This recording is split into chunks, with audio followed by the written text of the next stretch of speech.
Alright, let's dive into something that's been buzzing in the rock world lately.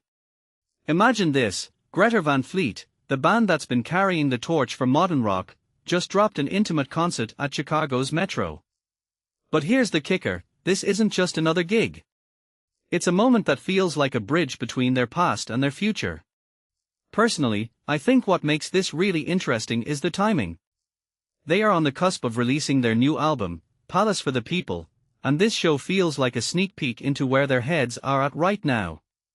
It's raw, it's real, and it's a reminder of why they've become one of the defining rock bands of their generation. Now, let's talk about Palace for the People for a second. The title itself is a statement.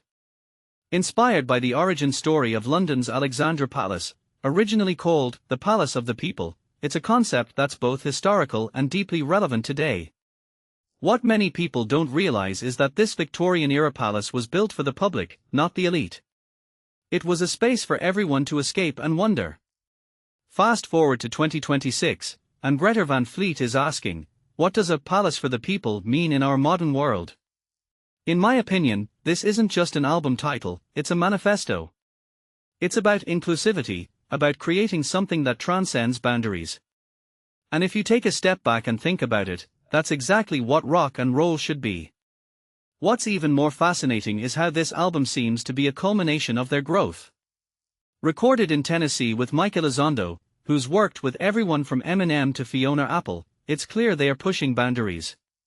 One thing that immediately stands out is their collaboration. Elizondo's production style is known for its vibrancy and cohesion, and from what we've heard, this album feels like Greta Van Fleet at their most confident and experimental.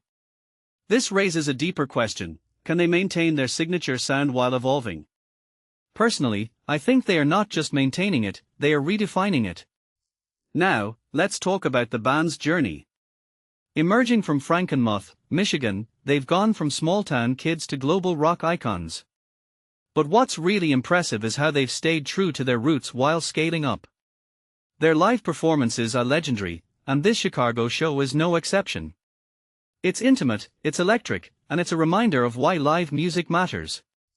What this really suggests is that Greta Van Fleet isn't just a band, they are an experience. They are tapping into something primal, something that connects with both lifelong rock purists and a younger audience rediscovering the genre. A detail I find fascinating is how the band members have been exploring side projects. Sam Kisker and Danny Wagner worked on Langhorne Slim's album, Jake Kisker appeared in a Bruce Springsteen biopic, and Jake's band Mirador just released a new EP. This isn't just a band, it's a collective of artists constantly pushing their limits. And in an era where music can feel disposable, that's refreshing. It shows a commitment to craft, to exploration, to the very essence of rock and roll. So, what does all this mean for the future of Greta Van Fleet? Personally, I think they are at a turning point. Palace for the People feels like a statement, a declaration of who they are and where they are headed. It's bold, it's ambitious, and it's unapologetically rock and roll. But here's the thing: in a world dominated by algorithms and trends, they are betting on something timeless: human connection. And if this Chicago show is any indication, they are onto something big.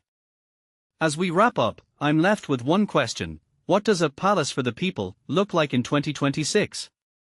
Is it a physical space, a mindset, or something else entirely? Greta Van Fleet seems to be saying it's all of the above.